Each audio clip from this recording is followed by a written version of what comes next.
এই জুলুম অত্যাচারের বিরুদ্ধে যে মানুষগুলো জীবন দিয়ে গেল, বিশেষ করে আবু সাইদ সহ, মুগ্ধ ভাই সহ যতগুলো মানুষ জীবন দিয়েছে, এদেরকে আল্লাহ শাহাদতের সর্বোচ্চ মাকাম যেন দান করে।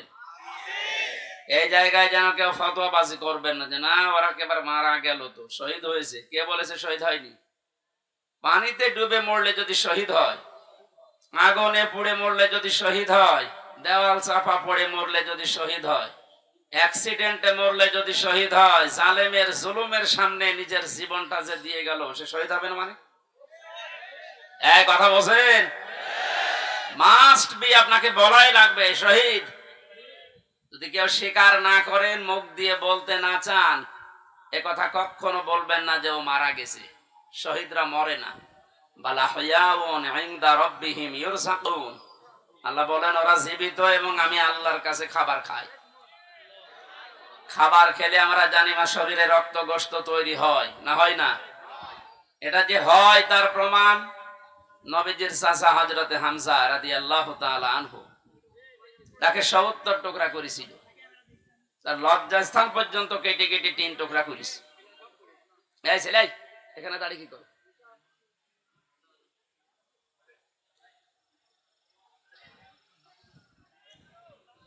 কুষ্টিয়াবাসী হযরতে হামজার এই টুকরা টুকরা অংশগুলো যখন নিয়ে এসে এক জায়গায় করেছিলেন, নবীজি দেখলেন কয়েক টুকরা পাওয়া যাচ্ছে না। যতটুকু পাওয়া যায় লাশটা সাজিয়ে রেখে দিয়েছিল সামনে। নিজের চাদরটা খুলে মাথা থেকে হাঁটু পর্যন্ত ঢাকা ছিল, বাকিটা আর ঢাকা যায় না। পাহাড়ের লতা পাতা দিয়ে নবীজি নিজে নিজের অংশটুকু ঢেকে দিলেন, কবরে দিলেন। ডাক দিয়ে বললেন, মাবুদ, এই আমার চাচা হামজা। জন্মের আগে আমার বাবাকে আমি হারিয়েছি, জন্মের কিছুদিন পরে আমার মা চলে গেছে। দাদার আন্ডারে ছিলাম, তিনিও চলে গেলেন। এ পৃথিবীতে সবচাইতে বেশি কষ্ট যারা আমার জন্য সহ্য করেছিলেন, তার ভেতরে এই লোকটা একজন। তুমি আমাকে নবী বানিয়েছো, রাসূল বানিয়েছো, আমি সাক্ষী দিচ্ছি এই চাচার উপরে আমি এখনো পর্যন্ত রাজি আছি। তোমাকে আমি আহ্বান জানাই, মাবুদ, তুমি আমার চাচার উপরে রাজি হয়ে যাও। কথাটা শুনতে যত ছোট মনে হচ্ছে, এ ব্যাপকতা কিন্তু অনেক বেশি। বিশ্ব নবী নিজে দাঁড়িয়ে বলছে, আল্লাহ, এই চাচার উপরে আমি রাজি আছি, এখনো পর্যন্ত খুশি আছি, আল্লাহ তুমি নিজেও রাজি হয়ে যাও। আল্লাহ খুশি না হয়ে পারবে? নবীজি তো কোনোদিন কথা বলা লাগেনি, শুধু মনের ভেতরে কামনা আসলেই কবুল হয়ে গেছে। অথচ আজকে নিজে তিনি দোয়া করছেন। কবর দেওয়ার ৩০ বছর পর একবার তার কবর ভেঙে গিয়েছিল মদিনায় ব্যাপক ঢলের কারণে। এ রক্তের স্রোতধারা আসছিল। ছোটবেলায় যারা তার সাথে যুদ্ধ করেছিল, আজকে তারা বড় হয়ে গেছে। এই মুরব্বী মানুষগুলো রক্ত অনুসন্ধান করতে গিয়ে দেখে ৩০ বছর আগে মুহাম্মদুর রাসূলুল্লাহর চাচা হযরতে হামজা রাদিয়াল্লাহু তাআলা আনহু উহুদের ময়দানে জীবন দিয়েছিলেন। যেখানে যেখানে কাফেরেরা তাকে টুকরা টুকরা করেছে, ওই জায়গাগুলো দিয়ে ফিনকি দিয়ে রক্ত বের হচ্ছে। মুসলমানেরা যদি খাবার ইউনি না খাবে, আল্লাহ যে রিজকের কথা জানিয়েছেন, বালা হুয়াউন ইনদা রাব্বিহিম ইউরযাকুন, তারা জীবিত এবং আমি আল্লাহর কাছে তারা রিজিক পায়। ওরা যদি রিজিকই না পাবে, তাহলে আমার শরীর থেকে রক্ত আসলো কোত্থেকে? আমি ৪ দিন আগে ছিলাম গাইবান্ধার গোবিন্দগঞ্জে। ওখানে সাব্বির নামে ইসলামী ছাত্র শিবিরের এক ভাই ১ মাস আগে শহীদ হয়েছিল। আজকে ৫ তারিখ। গত মাসের ৫ তারিখে শাহাদত বরণ করার পর প্রায় ২৬ দিন পরে কবরটা ভেঙে গিয়েছিল।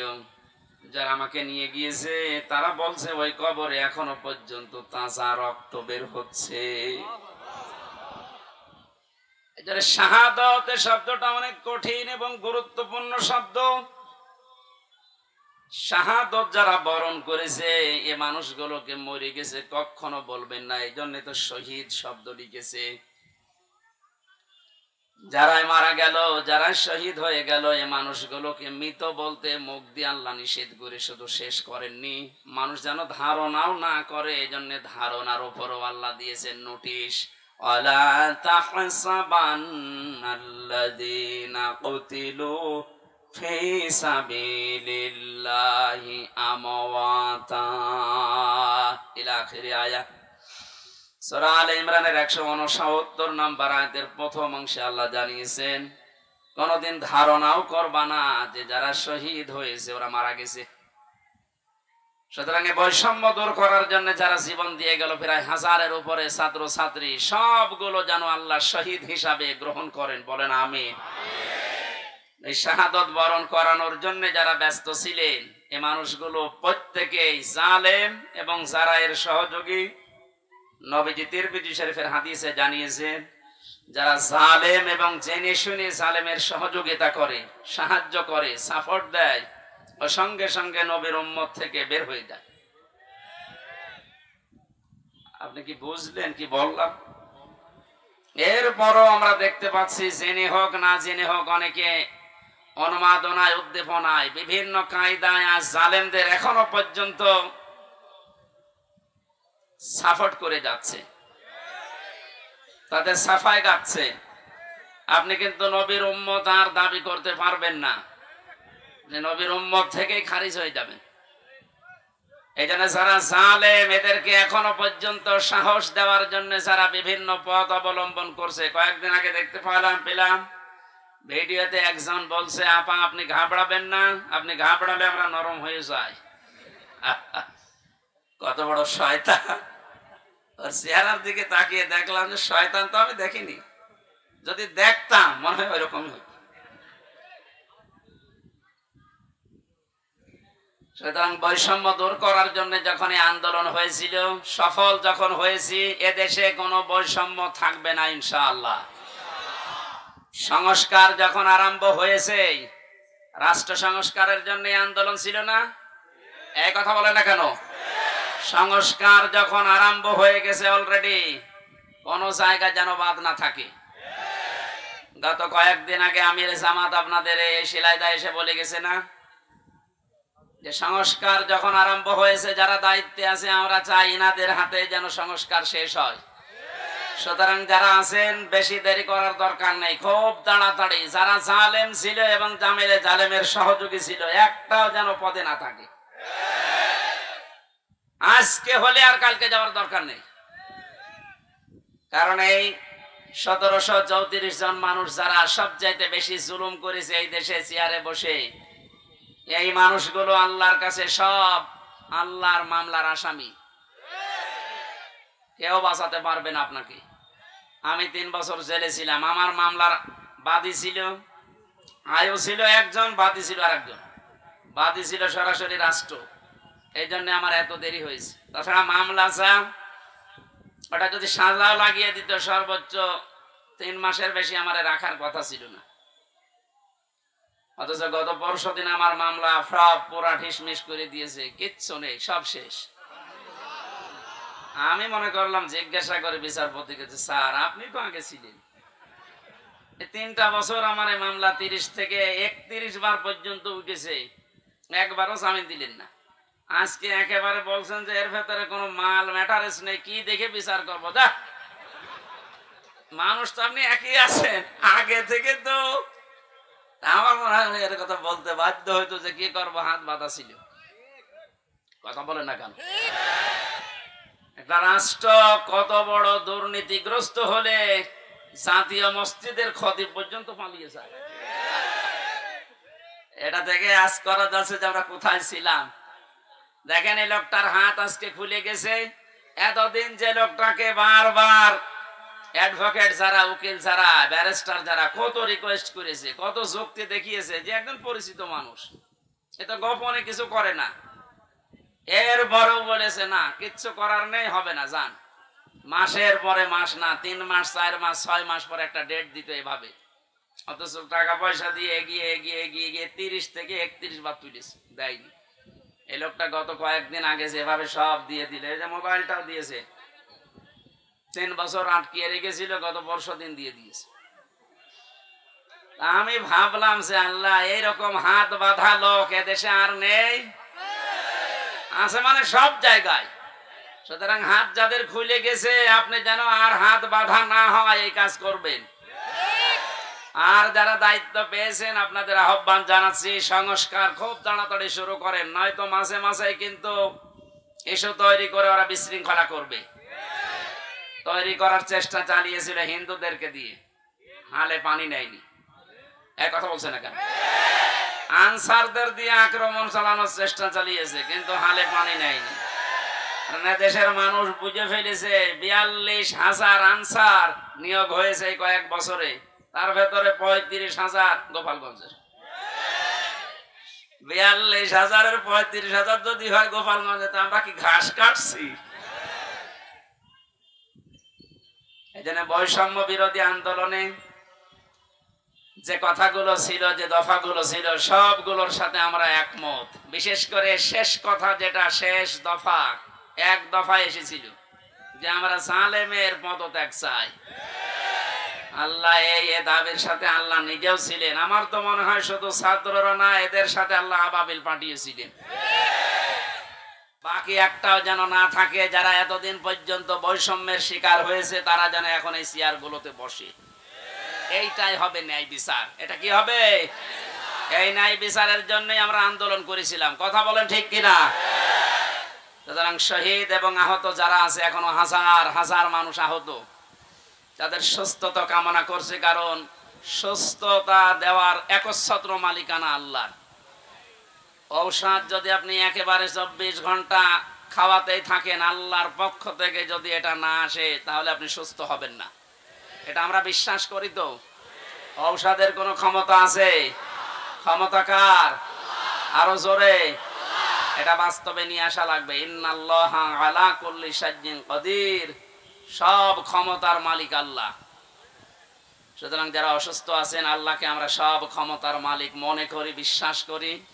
উনি আমাদেরকে, এই অসুস্থ মানুষদেরকে যেন আবার স্বাভাবিক জীবনে ফিরিয়ে দেন। হ্যাঁ, কিছু মানুষের জীবন স্বাভাবিক হবে না, যাদের চোখ উড়ে গেছে, যাদের পা শেষ হয়ে গেছে। আমি সদর থানার সদর হাসপাতালে গিয়েছিলাম 6 তারিখের পরে। অনেকজনের দেখলাম এমন এমন অঙ্গ নেই, যে কিয়ামত পর্যন্ত হায়াত পেলে অঙ্গ আর আসবে না। লজ্জা স্থান উড়ে চলে গেছে একজনের। এটা আমাদেরকে মুক্ত জীবনে ফিরিয়ে দেওয়ার জন্য এত বড় স্যাক্রিফাইস যারা করেছে। বাংলাদেশে জামাত ইসলামী কুষ্টিয়া জেলা শাখার উদ্যোগে যে একটু সহযোগিতার হাত বাড়িয়েছিল, প্রত্যেকটি পরিবারে অন্তত 2 লক্ষ করে টাকা দিয়ে একটু দাঁড় করিয়েছে। এদেশে টাকাওয়ালা মানুষ আর নেই? বলেন। এখনো স্বাভাবিক অবস্থায় আমরা ফিরতে পারলাম না। যারা এই মুক্ত জীবন এনে দিল, তারা এখনো কাতরাচ্ছে। আর যে মানুষগুলোর কিছু হয়নি, এরা আন্দাজে লাফাচ্ছে যে না, সব বন্ধ করে এখন আমাদের এই জিনিস দাও। এরা আরেক জালেম। কথা বলেন। আমান আযলামু মিম্মান মানাআ মাসাজিদাল্লাহি আন ইউযকারা ফিহা ইসমুহু ওয়া সাআ ফি খারাবিহা ইলা আখিরি আয়াত, সূরা বাকারা। না, বিভিন্ন জায়গায় কাদা আছে, থাকে এভাবে শোনা যাচ্ছে না? এইভাবে শোনেন ভাই, একটু পরে আজান দেবে, এইভাবে শোনেন। আমি গতানুগতিক কথা বলি না, আমি যা বলি ওখান থেকে শিক্ষা নিয়ে আসি। ভালো করে খেয়াল করেন তো। এই যে 2700 মানুষের জীবনের বিনিময়ে তাদের আহত হওয়ার পরিবর্তে আমরা এই মুক্তভাবে এই ময়দানে এখন কথা বলছি। বাংলাদেশ জামাত ইসলামী কুষ্টিয়া জেলা শাখার উদ্যোগে কয়েকদিন আগে এই যে কুষ্টিয়া শহরের এতিমখানায় 500 আলেমকে দাওয়াত দিয়েছিল, সব ঘরনার। সবাই এসেছিল কম বেশি। 2.5-3 ঘন্টা একাধারে আলোচনা হয়েছে আলেমদের। কোনো বাধা নেই, কোনো পাহারাদার নেই, কোনো সিকিউরিটি লাগে নাই। অথচ আগস্টের 5 তারিখের আগে এরকম 500 না, 5 জন এক জায়গায় হলে কত রকমের মামলা হয়ে যেত। আপনি টের পাচ্ছেন কোথা থেকে আল্লাহ কোথায় এনে দিয়েছে? এই বাস্তবতা যাদের জন্য, তাদের খোঁজ খবর নিতে যাও না। এদের জন্য এখন মসজিদে দোয়া হয়, কোরআনে কারিমের দার্স হয়, সেগুলো এখন অনেকে উল্টাপাল্টা ফতোয়া দিয়ে বন্ধ করার চেষ্টা করছে। আমাদের জেলায় না শুরু হলেও আশপাশ জেলায় অনেককে বলছে ওমান আসলামু মিম্মাম মানা মাসাজিদ আল্লাহ। আল্লাহ বলেন বড় জালেম দেখতে চাও? আমরা তো অধিকাংশ মানুষ মনে করি আয়না ঘর যারা তৈরি করেছিল ওরা বড় জালেম। হ্যাঁ, মাস্ট বি ওরা বড় জালেম। ওদের চাইতে আল্লাহর কাছে বড় জালেম ওইটা যে লোকটা আল্লাহর ঘর মসজিদে তার নাম, তার জিকির, তার আলোচনা করতে বাধা দেয়। এগুলো এখন নতুন ভাবে অনেকে তৈরি করার চেষ্টা করছে। আপনি থামেন। ওকে আল্লাহ কিন্তু বড় জালেম বলে নাই, আপনাকে বড় জালেম বলে ইঙ্গিত দিয়েছে। কোরআনে কারিমের সূরা বাকারা প্রথম নাম্বার পারা 18 নাম্বার পৃষ্ঠা 17 নাম্বার পৃষ্ঠা 3 নাম্বার লাইনে আছে যে আল্লাহর দৃষ্টিতে বড় জালেম ওই লোকটা যে আল্লাহর ঘর মসজিদে আল্লাহর কোরআনের কথা, আল্লাহর নামের কথা, জিকিরের কথা বলতে দেয় না। এটা যাতে রেকর্ড হচ্ছে, কালকে সারা দেশে যাবে। সবাইকে আমি আহ্বান জানাচ্ছি আপনারা থামবেন। এত বড় কঠিন জুলুমের ভেতরে ওই 17 বছরে আল্লাহর ঘর মসজিদে কেউ কোরআনের কথা বাধা দিতে সাহস পায়নি। আপনি সাহস পাচ্ছেন কোত্থেকে? সুতরাং আপনি থামবেন। তো জালেমরা যেমন মুসলমানদের শত্রু হয়ে বিদায় নিয়েছে, আপনিও শেষ পর্যন্ত শুধু মুসলমানদের না আল্লাহর টার্গেটে পড়বেন। কারণ জালেমরা টার্গেট কার? এটাকে আমি বানালাম? বলেন। কোরআনে কারীম জানিয়েছে ইন্নামাস সাবিলু আলাল্লাযিনা ইয়াজলিমুনান নাস ওয়া ইয়াবগুনা ফিল আরদি বিগাইরিল হক উলাইকা লাহুম আযাবুন আলীম।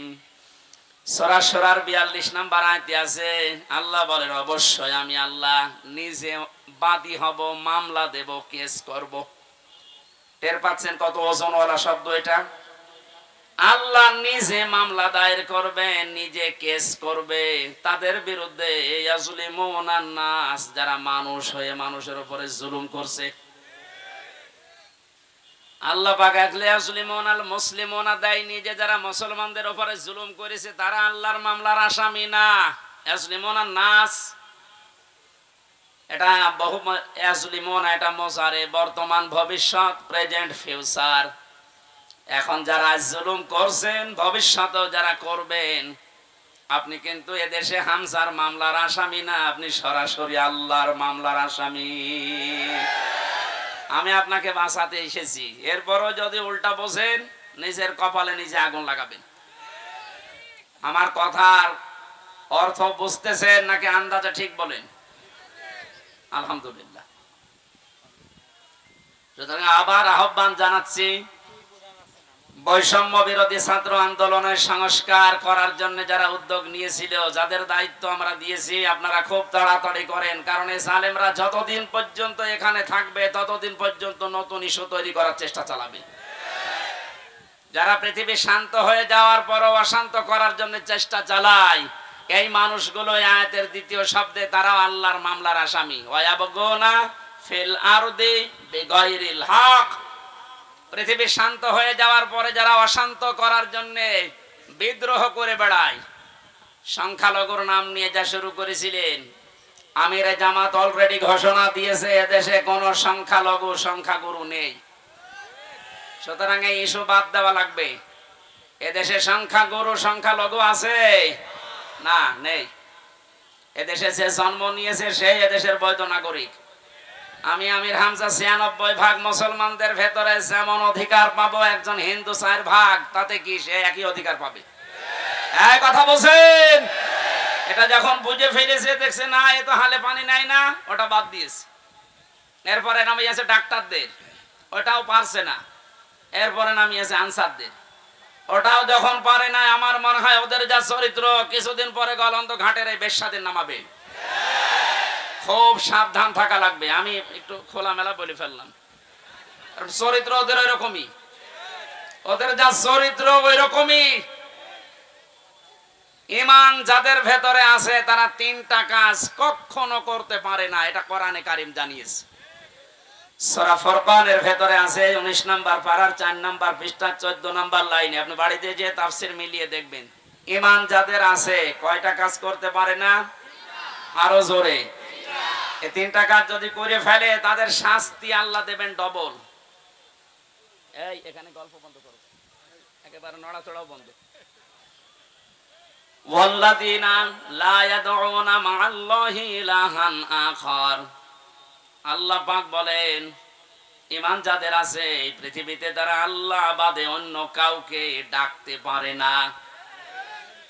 এটা অন্যান্য জেলার কথা বাদ দিলাম, আমাদের জেলাতে এখন আস্তে আস্তে তৈরি হয়েছিল রাষ্ট্রীয়ভাবে, অনেকে নিজের অর্থ দিয়ে হলেও এই কাজটা প্রতিষ্ঠিত করার চেষ্টা চালাচ্ছিল। এই যে আপনাদের থানায় মাজার আছে না, লালনের মাজার, কত মানুষ বাংলাদেশের বিভিন্ন প্রান্ত থেকে এসে না জেনে আজটা পুরা উল্টিয়ে ডাকতো আল্লাহ বাদে অন্য কাউকে ডাকা জায়েজ। আরো জোরে, আপনি বুঝে ডাকেন আর না বুঝে ডাকেন আপনার শাস্তি ডবল হবে যদি এখনো বন্ধ না করেন। বাংলার বিভিন্ন প্রান্তে গণাটা এখনো পর্যন্ত অনেকে জারি রেখেছে। গত পরশুদিন চট্টগ্রামের নূরে বাংলা আর ওই যে জাঙ্গি হুজুর এমন পিটানি খেয়েছে, ইসলামের নাম নিয়ে শয়তান গুলো আল্লাহর নামটা পুরা পাল্টিয়েছে। ওরা আল্লাহর নামে কিছুক্ষণ জিকির করার পরে পরে ইয়ালি বাবা, শালি বাবা, আগলা বাবা, পাগলা বাবা আন্দাজে জিকির বানাতো। তাহলে কোরআনের আয়াত অনুযায়ী আল্লাহর পাশাপাশি অন্য কাউকেও যারা ডাকে তাদের শাস্তি হবে ডবল। আরো জোরে, কি সুন্দরভাবে মিলিয়েছে দেখেছেন। কোরআনে কারীম জানিয়েছে ওয়ালিল্লাহিল আসমাউল হুসনা ফাদউহু বিহা ওয়াযারুল্লাযীনা ইলহিদুনা ফি আসমাই ইলা আখিরি আয়াত। সূরা আরাফ 9 নম্বর পারার 13 নম্বর পৃষ্ঠার 5 নম্বর লাইনে আছে, এটা 179 নম্বর আয়াত।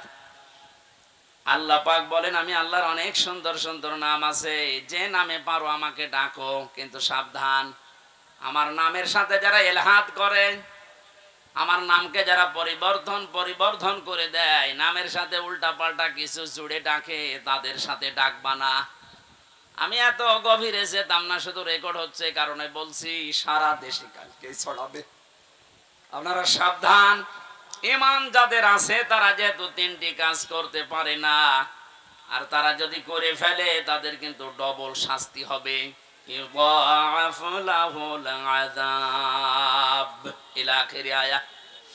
আল্লাহ পাক বলেন তাদের শাস্তি আমি ডবল দেব। 1 নম্বরের গোনা পেলাম যারা আল্লাহর সাথে অন্য কাউকে ডাকে। 2 নম্বরে ওয়াল্লাযীনা লা ইয়াদউনা মা'আল্লাহি ইলাহান আখারা, আল্লাহর সাথে যারা অন্য কাউকে ডাকছেন এখনই আপনি থেমে যাবেন। 2 নম্বরে এই পৃথিবীর ময়দানে কোনো মানুষ যেন জিনা না করে। কি না করে? এটা ছিল না? আপনি দরবেশের দিকে তাকিয়েছেন, এত বড় বড় দাড়ি, তার এই শেষের জীবনটা যেগুলো দেখলাম যদি সত্য হয় উনি পুরাটা জিনায় ছিলেন। কারণ যে স্বামীর কাছ থেকে তার স্ত্রীকে কেড়ে জোর করে বিয়ে করেছে ও আসল স্বামী তো এখনো তালাকি দেয়নি।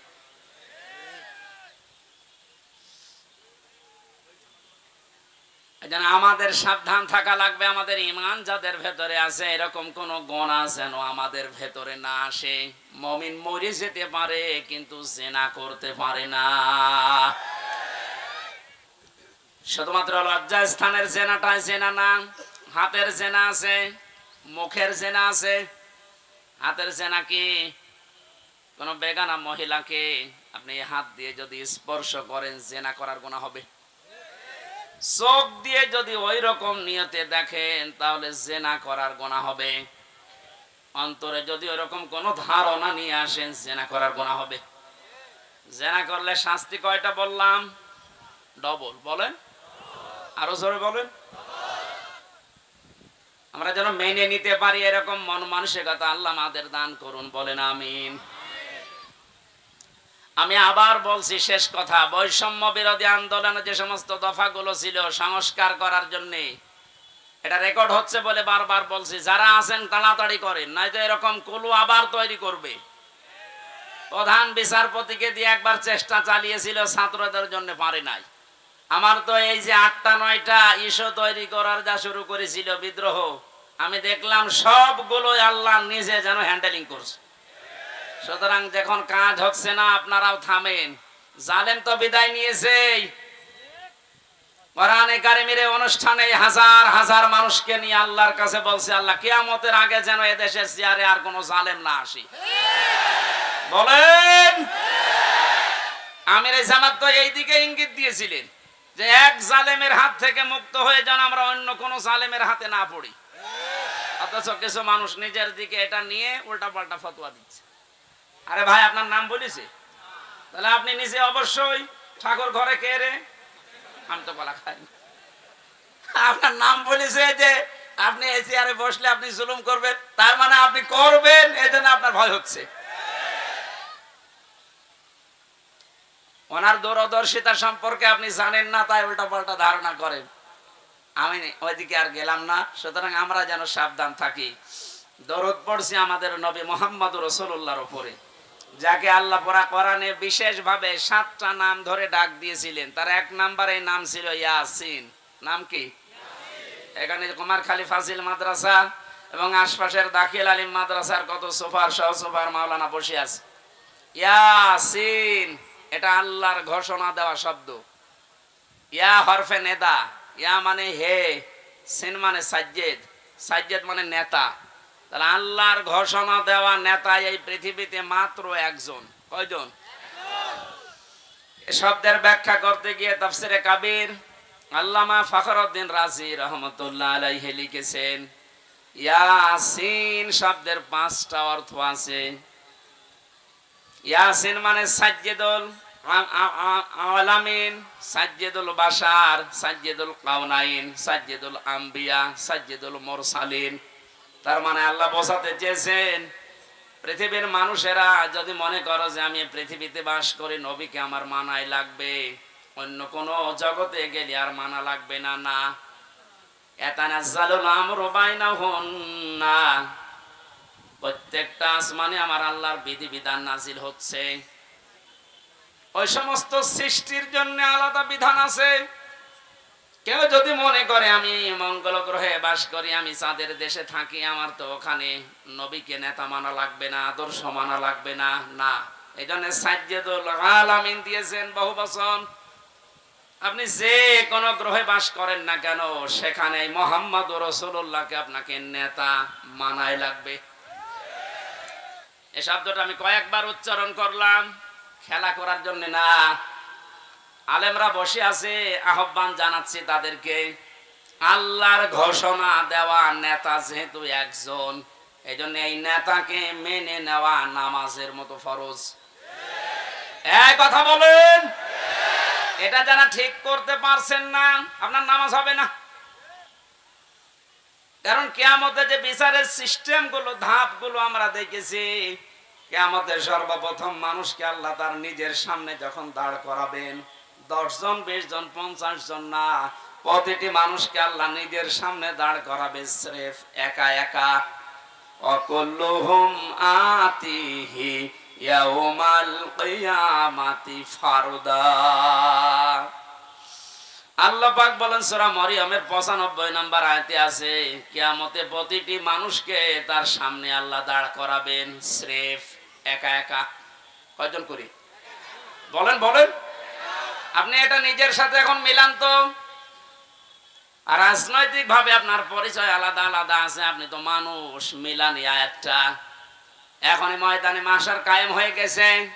আল্লাহ আপনাকে যদি ডাক দিয়ে নিজের সামনে দাঁড় করায়, আপনার যে অবস্থা আছে, যে বাস্তবতা আপনি তৈরি করেছেন, বলেন তো আপনার আল্লাহর সামনে দাঁড়িয়ে পেছনের জীবনের হিসাব দিতে পারবেন? বলেন। আমি একা একা থাকলে মাঝে মাঝে ভাবি, আল্লাহ তুমি যদি বলো হামজা 2024 সালের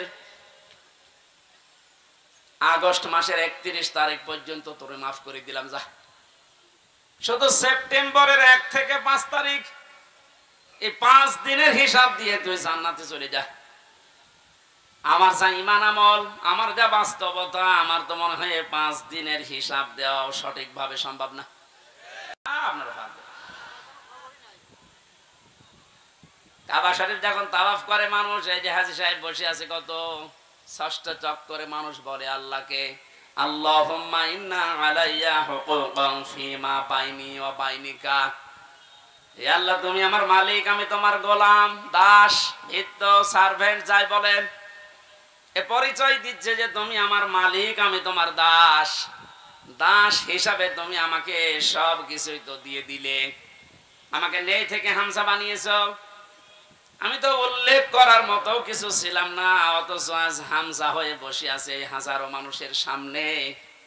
এখানে অবদান পৃথিবীর কারণে, সব অবদান শুধু তোমার। আমার মা বাবার অবদান আছে কি? তারা শুধু বিছানায় ছিল, এই শেষ। বাকি যা করার নেই থেকে শুরু করে এ পর্যন্ত সব করেছে কে? আরো জোরে। আমার বাড়ি, গাড়ি, নারী যা লাগে আল্লাহ তুমি সব দিয়েছো আমাকে বান্দা হিসাবে, কিন্তু তুমি যে আমার মালিক, আমার কাছে তো তোমার কিছু পাওনা আছে। গোলাম হিসাবে আমি তোমার কিচ্ছু দিতে পারি নাই। তবে কাবার সামনে আমার 6ষ্ঠ চক্কর চলছে, একটা কথা আমি বলতে পারি, আমার কিচ্ছু নেই দেওয়ার মতো। এই জন্য বলছি, আল্লাহ তুমি আমারে মাফ করে দাও। কিয়ামতের কঠিন এই বিচারের ময়দানে মানুষকে আল্লাহ স্রেফ একা তুলবে, কোনো উপায় নেই এই মাপ পাওয়া ছাড়া। কার আল্লাহর বিচারে যদি আল্লাহ অবিচার করে কেউ বাঁচবে? যদি ন্যায় বিচার করে, না না, আল্লাহর বিচারে তো অবিচার নেই। ন্যায় বিচার করলেও কোনো মহারথী ক্ষমা পাবে না, কারণ আল্লাহ ন্যায় বিচার করে যদি বলে শুধু 1 গ্লাস পানির হিসাব দিয়ে যা, আপনি পারবেন না। আল্লাহর বিচার থেকে বাঁচার জন্য একটা পদ্ধতি আছে, যে আল্লাহ তুমি মাফ করে দাও। আল্লাহ জানে শেষ পর্যন্তটা আমাদের জন্য কবুল করেন, বলেন আমিন। এবার আসেন যে কথাটা বোঝার জন্য পর্যন্ত এসেছিলাম, কিয়ামতের বিচারের দ্বিতীয় ধাপে আল্লাহ এবার আর একা ডাকবেন না।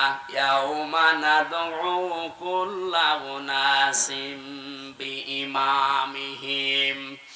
সূরা বনী ইসরাঈল 15 নম্বর পারার 8 নম্বর পৃষ্ঠা 3 নম্বর লাইনের 72 নম্বর আয়াতের প্রথম অংশে আছে। এটা ফি জিলালিল কোরআনের তাফসিরে আছে, বিস্তারিত আছে। আমি শুধু সামারাইজ করে বলছি, কিয়ামতে প্রতিটি মানুষকে এবার বিচারের দ্বিতীয় ধাপে আল্লাহ ডাকবে তার নেতার সাথে। এটা যদি রাজনীতি মনে করে কেউ চলে যান, আপনার কপালে আগুন লাগবে।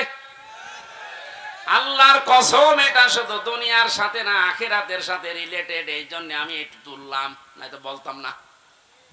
কিয়ামতের ময়দানে আল্লাহ যখন মানুষকে তুলবে, প্রতিটি মানুষকে এবার দ্বিতীয় সিস্টেমে তুলবে তার নেতার সাথে। কার সাথে? কুমারখালীবাসী আগে নেতা, এরপরে কর্মী। আপনার বিবেককে এবার প্রশ্ন করেন তো, আপনি যে নেতার আদর্শ মেনে চলেন, যার পেছনে স্লোগান দেন, যাকে রায় দিয়ে ভোট দিয়ে নেতা বানিয়েছেন, এই লোকটার যে চরিত্র, এর যা সুরাত সিরাত, আর এর যা ঈমান আমলের অবস্থা, ও যদি আল্লাহর সামনে দাঁড়ায়, আপনি তার পেছনে, ওরে দেখলেই তো আল্লাহর রাগ হয়ে যাবে। ও বলছে ঠিক, তার মানে ও ধরা খেয়ে বসে আছে। ও যদি এখনই বলে ঠিক যে আমি যারে মানি ওরে আল্লাহ দেখলে আল্লাহর রাগ হবে, আপনি তো ধরা খাবেন। কথা তো সত্যি, এইটাই আসল কথা। আপনি যারা ধরা না খান, সুতরাং এমন মানুষের পেছনে থাকা লাগবে, এমন মানুষকে আদর্শ হিসাবে সামনে নিয়ে আসা লাগবে, যারে দেখলে আল্লাহ খুশি হয়ে যায়। এখন এই লোকটাকে আফজাল সাহেব, এখন দেখেন তো আফজাল সাহেবের কাঠিতে পড়ে কিনা। সারা নেশা 5 নাম্বার পারা 6 নাম্বার পৃষ্ঠা 9 নাম্বার লাইনের 59 নাম্বার আয়াতের প্রথম অংশে আছে, ইয়া আইয়ুহাল্লাযীনা আমানু আতিউল্লাহা ওয়া আতিউর রাসূলা ওয়া উলিল আমরি মিনকুম। আল্লাহ ঈমানদারকে ডাক দিয়েছেন, ঈমানের দাবি করো, তে পূরণ করবা না। তোমাদের দাবি হচ্ছে তোমরা আল্লাহর ইতাআত করো, রাসূলের আনুগত্য করো, আর উলিল আমর তোমাদের ভেতরে যারা নেতৃত্ব দেয় এদের মেনে চলো। কুষ্টিয়াবাসী, বাংলাদেশের 64 জেলার ভেতরে এই কুষ্টিয়াকে আমি বেশি ভালোবাসি, কারণ এই জেলাটা আমার। আমি চাই আপনারা বাঁচেন, বেঁচে থাকেন, যেন জাহান্নামী হয়ে না যান। এই যে আতিউ, এটা কিন্তু ভার্ব, এটা ফেল, এটা ক্রিয়া। এই শব্দটা আল্লাহ নিজের নামে, রাসূলের নামে দিয়েছেন, উলিল আমরের আগে দেননি। কি কথা বলেন না খান? আমি যতগুলো তাফসীর পড়েছি সব মুফাসসিরে আয়াতের ব্যাপারে ব্যাখ্যা এটাই লিখেছেন, আল্লাহ রাসূলকে মানা লাগবে, কোনো প্রশ্ন করা যাবে না। কিন্তু আল্লাহ রাসূলের পরে যদি কিয়ামত পর্যন্ত আপনি কাউকে মানতে চান, নেতা হিসাবে নেতৃত্ব দেবে, তাকে যদি মেনে চলতে চান, মাস্ট বি, দেখাই লাগবে এই লোকটা আল্লাহ রাসূলকে মেনে চলে কিনা। আরে এই আয়াতটা বাংলাদেশে আজ কায়েম হয়ে গেলে তো ইসলাম চলে আসে। এক কথা বলে না কেন? আল্লাহ রাসূলকে যে লোক মেনে চলে না, ও আমার বাবা হলে ওরে আমি মানি না। এ কথা মানবেন কারা দেখি? লিল্লাহি তাকবীর। এই দেখেন তো, হাত তোলেনি কে? দেখেন, আলহামদুলিল্লাহ। ঠিক আছে, আপনার মানে ওয়াজ তো হয়ে গেছে, এবার মোনাজাত করে দিই। আবার কি ওয়াজ করবো? এটাই তো, আল্লাহ রাসূলকে যে মানে না সে আমার বাবা হলেও মানি না, তাহলে এদেশে আর কিছু থাকবে?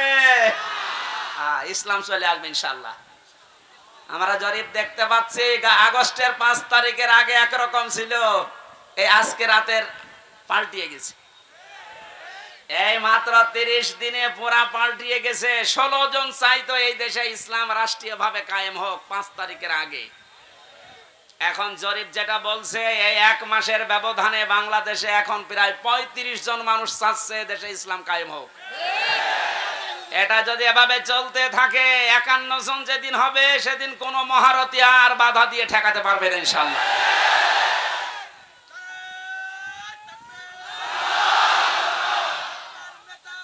আমি কি রাজনৈতিক দলের কোন লিডার? এই বলেন, আমি কি ঘোষণা দিয়েছি যে আমি ভোটে দাঁড়াবো? আপনার এত ভয় কেন? রাজনীতি এটা কোরআনের একটা অংশ। 903 জায়গায় আল্লাহ ডাইরেক্ট, ইনডাইরেক্ট এই শব্দগুলো দিয়েছে। রাজনৈতিক জীবনে যেন আপনি জাহান্নামে চলে না যান, এই জন্যই তো পাহারা দিচ্ছি। এক কথা বলেন। আর আপনি উল্টা বুঝে না, এটা রাজনীতি হবে। রাজনীতি হবে মানে কোরআন বাদ দিয়ে রাজনীতি আছে? কোরআন বাদ দিয়ে যারা রাজনীতি করেছে তাকান, দরবেশ পর্যন্ত 36,000 কোটি টাকার ঋণ করেছে। যেহেতু কোরআন ছিল না, এই জন্যই তো এত দুর্নীতি। কোন জায়গায় যেন এই দুর্নীতি আর ফিরে আসতে না পারে। আল্লাহ রাব্বুল আলামিন নবীকে ডাক দিয়েছিলেন কয়টা নাম ধরে? 7টা। কয়টা? 7টা নামে ডাক দিয়েছেন পুরা কোরআনে। তার 1 নম্বরে হচ্ছে ইয়াসিন। সুতরাং আপনি যদি পৃথিবীর কোন জায়গায় বাস করেন, আপনাকে নেতা হিসাবে, আদর্শ হিসাবে মানা লাগবে মুহাম্মদুর রাসূলুল্লাহকে।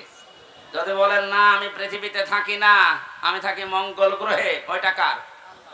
বলেন বলেন। এই জন্য মুফাসসির দিয়েছেন সাইয়্যিদুল আলামিন, বহু বছর যেখানেই থাকেন সেখানেই নবীকে মানা লাগবে কিয়ামত পর্যন্ত। আল্লাহ আমাদেরকে, অনেকে বলে যে ইয়াসিন সূরা একবার পড়লে 10 খতম কোরআন শরীফের সওয়াব হয়। হ্যাঁ হয়। এর ভেতরে যে 83টা শিক্ষা আছে, আপনি তো একটাও মানেন না, কিসের সওয়াব হবে আপনার?